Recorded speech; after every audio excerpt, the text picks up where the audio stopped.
El topònim Canadell prové del mot canya, planta molt abundant per la sortida de les rieres al mar.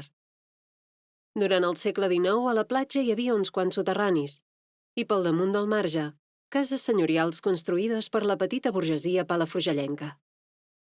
Però no hi havia un camí que facilités la comunicació entre els dos costats de la badia.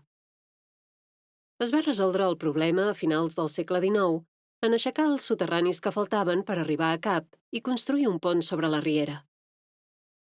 Aquest pas, dissenyat i remodelat més tard per Joan Pericot i Garcia, 1907-1987, és el que avui coneixem com a Passeig del Canadell.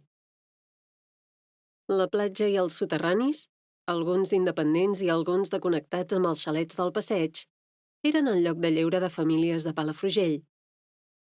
A finals del segle XIX i principis del segle XX es permetia al Canadell el bany a les dones, mentre que els homes havien d'anar al Port Bo i al Port Pelegrí.